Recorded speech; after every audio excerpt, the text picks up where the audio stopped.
안녕하세요. 오늘은 기관장님과 선생님들을 위한 영상을 준비해 봤어요. 어떤 영상을 만들어 드리면 워크숍 때 유용할까 고민해 봤는데요. 살아가면서 겪는 가장 큰 스트레스 중에 하나가 인간관계인 것 같아요. 그래서 오늘은 일로 만나는 우리가 적당히 서로 잘 지내는 비결에 대해 소개할까 합니다. 인간관계는 원래 쉽지 않아요. 우리는 주변 사람들이 내 마음을 잘 알아주고 잘 대해주길 원합니다. 그러나 그건 실제로 불가능해요. 솔직히 여러분도 모든 사람을 좋아하지는 않잖아요. 그들의 마음을 모두 헤아려가며 사는 것이 쉽던가요? 나도 못하는 일을 남에게 비현실적인 기대를 갖고 그게 안 되었다고 우리가 아파하고 좌절합니다. 특히 교육기관은 성공적 교육을 위해 일로 만난 사이예요. 각자 맡은 임무를 제대로 해줘야 한다는 의미죠. 마음을 이해하고 배려하는 정만으로는 일이 돌아가지 않아요. 교육자이자 직장인으로 마땅히 맡은 업무를 수행해야 하는데요. 심리학자들은 대인관계의 만족도가 기대와 현실의 상관관계에 있다고 합니다. 현실에 비해 기대가 클수록 만족도가 낮아집니다. 반대로 기대가 낮으면 오히려 현실에 대한 불만도가 적어진다는 의미죠. 어쩌면 여러분이 불행감을 느끼는 건 현실에 비해 기대치가 높아서일 수도 있을 것 같아요. 그래서 오늘 강의 포인트는 현실 이야기로 여러분의 기대치를 쫙 끌어내려서 불필요한 실망감을 줄여볼까 합니다. 첫째, 일로 만날 사이 기대감을 낮추세요. 여러분 중에 기피하는 일, 그것도 그런 일을 많이 하고 힘들게 하고 싶은 분 있으세요? 아마 없을걸요? 우리 모두는 지극히 자기중심적으로 판단합니다. 내 입장에서 더 재밌고 편한 일을 선호할 거예요. 동료 교사도 당연히 그렇지 않을까요? 기관장님은 교사들이 더 열심히 일해주기를 바랄 거예요. 학부모님들은 선생님들이 아무리 힘들더라도 더 열심히 아이들을 하나하나 정성껏 챙겨주길 바랄걸요? 우리는 각자의 입장에서의 바람이 다릅니다. 이것이 현실이에요. 자연히 각 사람이 가진 기대치의 경계에서 충돌이 일어나고 그 충돌로 뭐가 발생할까요? 그렇죠. 스트레스가 발생합니다. 서로 다른 사람이 함께하는 이상 충돌, 스트레스 없이 좋은 상태로만 있을 수 없다는 거죠. 문제가 있는 게 당연한 거고 서로의 입장에서 원하는 바를 요구할 수밖에 없다는 겁니다. 그럼 어떻게 해야 될까요? 둘째, 적당히 잘 지내기로 해요. 전문 용어로 퍼스널 스페이스를 존중하라 라는 표현을 해보겠습니다. 다른 사람들과 잘 지낸다는 건 갈등 없이 잘 지낸다는 의미가 아니라 오히려 적당한 거리를 유지하며 서로에게 필요한 소통을 조심해 가면서 원활히 한다는 의미예요. 정리되셨나요? 예전에 운전면허 시험 볼 때 금 밟으면 삑 소리가 났어요. 깜짝 놀랐는데 이 금을 서로가 잘 인식하는 게 중요하죠. 나라 간에도 국경이 있죠. 선이 없는 게 안심이 되는 게 아니라 오히려 선이 확실하고 서로 그 선을 잘 지켜줄 때 평화가 유지돼요. 잘 해주려는 의도라고 해서 함부로 선을 넘고 금 밟고 이러면 전쟁 날 수 있어요. 문화인류학자인 에드워드 홀은 퍼스널 스페이스는 단순히 물리적 거리가 아니고 마음의 거리라고 했는데요. 누구나 침범받고 싶지 않은 자신만의 공간이 있다는 뜻이에요. 흔히 친밀한 거리는 46cm로 내 편 혹은 연인처럼 은밀한 대화를 주고받는 사이래요. 아무리 친한 사이도 46cm의 거리는 있다는 거고, 그 다음에 개인적 거리는 46에서 120cm 정도로 우리가 거리가 어느 정도 있는 상태, 우리 교육기관 정도가 될 수 있을 거고요. 세 번째, 사회적 거리는 1.2에서 3.6m 정도로 분명한 목소리로 공적인 이슈에 대해서 말하는 거죠. 이건 기관과 학부모님 정도의 거리라고 볼 수 있겠네요. 마지막으로 공적 거리는 3.6m 이상으로 일방향적으로 공식적으로 예를 들어 정부의 정책 발표 정도 이런 거리가 있다고 합니다. 사람에게는 심리적, 물리적으로 안정감을 느끼는 이런 거리가 있는데요. 어린이들도 예외는 아니에요. 이렇게 우리들은 내 정서적으로 지지를 받고 싶어 하다가도 누군가가 내 영역을 침범하는 것을 느끼게 되면 굉장히 불안감을 느낀다는 거예요. 그러니까 내가 방치됐다는 느끼면 위축되거나 버림받았다는 느낌을 받지만 과도하게 고유한 경계를 침범하려는 의도를 보면은 상대가 나를 통제하려는 것에 대해서 기분이 상한다는 의미죠. 우리는 기질도 성장 배경도 좋아하는 것, 싫어하는 것, 가치관이 모두 달라요. 비슷할 수도 있지만 다른 것이 전혀 이상하지 않다는 거예요. 한편 우리는 내가 맞다라고 생각하면 다른 사람도 그렇게 생각해야 한다라는 그런 의식이 있어요. 그래서 만약에 나랑 다르게 생각하면 바로 잡아주려고 하죠. 특히 아이들의 경우는 더 그래요. 그래서 이 아이가 내 생각과 다른 경우에는 바로 잡아주려고 혼도 내요. 예를 들어 밥을 끝까지 먹어라 라고 말해요.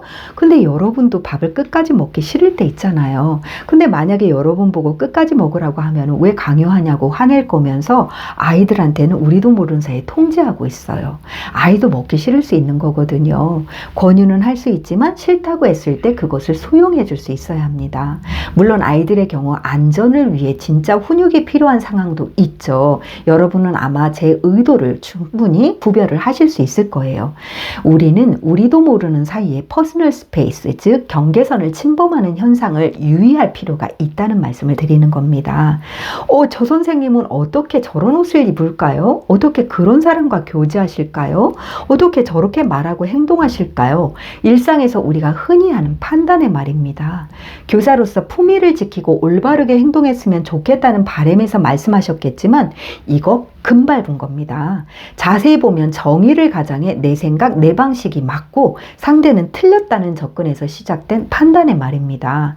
여러분의 직장을 떠올려 보세요. 어떤 느낌이 드세요? 우리가 기대하는 직장과 현실의 직장의 모습은 큰 차이가 있어요. 가족 같은 직장이면 좋겠다고 하지만 실제로 직장에서 가족에게처럼 말하고 행동하면 안 되는 거 맞습니다. 집이 아니니까요. 물론 가족에게도 함부로 행동하면 안 되지만요. 우리 모두는 서로의 경계선, 퍼스널 스페이스를 침범하지 않도록 유의해야 합니다. 셋째, 각자의 포지션을 존중하며 공동의 목표를 수행하는 것입니다. 교육기관에는 여러 업무를 수행하는 분들이 있죠. 기관장은 기관 전체를 이끌어야 하죠. 여러 교직원들과 학부모, 어린이들이 서로 균형을 이루어 서로의 욕구와 바람이 잘 충족되도록 선을 지키고 관리 감독하는 위치입니다. 공동체의 성공적 목표 도달을 위해 때때로 허물어진 경계를 명확히 세워줘야 합니다. 그 과정에서 냉정하지만 불편한 말을 해줘야 할 때가 있어요. 사랑의 말, 격려의 말만 한다고? 그거 불가능하죠. 중간 관리자는 어떤 역할이죠? 다양한 연차와 역량의 교사들이 서로 시너지 효과를 내도록 지도하고 위로 아래로 잘 소통하면서 공동의 목표 실현을 위해 리더십을 발휘합니다. 맡은 업무를 제대로 수행하기 어려운 교사가 제 기능을 할 수 있도록 옆에 조력자를 붙이거나 업무 안배를 달리합니다. 그 과정에서 왜 나는 더 업무가 많으냐, 나는 이 일이 싫다 좋다 의견이 나올 수 있어요. 교사들은 최전선에서 교육 소비자인 아이들과 학부모님을 대하게 됩니다.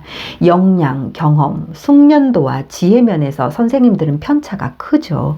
미숙한 발달 상태의 아이들을 돌보며 어떻게 문제를 해결해야 할지 방법을 못 찾아 지칠 때가 많습니다.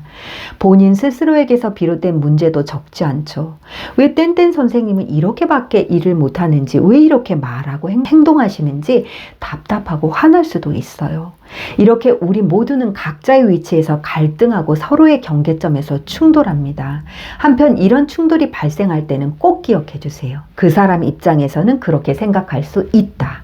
우리 공동의 목표를 성공적으로 이루기 위해 그 위치에서 잘 알아들을 수 있도록 설명해 주자. 우리는 친밀한 관계 또는 나보다 아래의 위치에 있거나 약자라고 생각되는 경우 상대의 자율성을 인정하지 않는 경우가 많아요. 실제로 경계선, 즉 퍼스널 스페이스의 침범은 즉 조심해야 하는 상대보다는 내가 좀 더 위에 있다고 느낄 때 침범하기 쉽다고 합니다.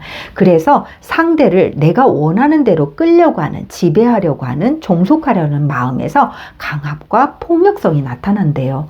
아니 무슨 그런 험한 말을요. 나는 절대 그런 말 행동하지 않아요. 이렇게 생각할 수 있는데 실제로 우리가 친밀하다고 할 때 그 경계선을 잘 허물 수 있다는 점 유의해 주시기 바랍니다. 그것은 윗사람도 마찬가지예요. 기관장님은 늘 포용적이고 이해심이 많아야 합니까? 어디 그런 원칙이 있어요? 질서상 높은 위치에 있는 사람은 책임이라는 큰 짐을 지고 전체를 이끌어야 하니까 그에게 속한 사람들이 존중해 주기를 바랍니다. 실제로 그 결정이 옳던 그르던 기관에서 장으로 있는 위치의 분들은 결정하는 대신 책임을 지는 역할입니다.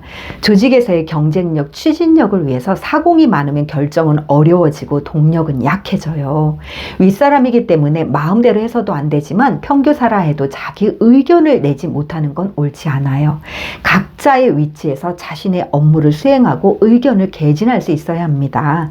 나와 아무리 다른 스타일의 관리 감독자실지라도 공동체의 성공적 운영을 위해 본인의 판단에 따라 지시 내릴 수 있고 우리들은 그 지시를 기반으로 일사불란하게 움직이는 것이 중요하죠. 지도자가 내린 결정이 내 의견과 달라도 공동체를 위해 성숙한 마음으로 함께하려는 태도가 공동체에서의 존중인 거죠. 다른 포지션, 역할에 대한 인정과 존중, 따뜻한 말 한마디를 나부터 먼저 실행해보는 한 해가 되면 좋겠습니다. 사람책 부모학교는 우리의 삶에 좋은 롤모델이 되는 동서고금의 위인들을 실제 성장을 소개해요. 자녀들에게 좋은 인성과 숨겨진 재능을 찾고 키워가도록 하는 부모 지원 프로그램입니다. 매월 첫 주 목요일 라이브로 4주 동안 사람책 모델의 삶을 본받을 수 있도록 함께할 놀이들을 소개해 주는데요. 인큐TV를 통해 부모님, 선생님들이 참고하면 좋을 영상도 제작해 드립니다. 어린 시절 어떤 선생님, 교육기관을 만났는지는 정말 중요하죠. 세상이 점점 악해져 갑니다. 사람이 자신에 대해 타인에 대해 서로 존중하고 건강하게 함께하는 인성과 삶의 태도를 키워주는 건 정말 중요한 것 같아요. 그런데 수많은 다른 것들에 밀려 부모 교육을 제대로 못하고 있어요. 우리 인큐TV라는 채널을 통해서 살리는 교육자로서 힘을 모아서 작지만 큰 교육 모브먼트를 일으키면 좋겠습니다. 여러분들이 시청하기 좋은 시간을 루틴으로 만들어서 함께 성장해 가면 좋겠고요. 내가 먼저 들어보고 유익하다 했을 때 부모님께 추천하는 것, 그게 진짜 지원인 것 같아요. 저도 좋은 영상으로 여러분들을 지원하도록 노력하겠습니다. 여러분 진심으로 환영하고요. 우리 워크숍을 통해서 서로가 서로를 존중하고 퍼스널 스페이스를 잘 지켜주면서 적당한 거리에서 공동의 목표를 위해서 성공적으로 협업하는 한 해가 되면 좋겠습니다. 경청해 주셔서 감사합니다.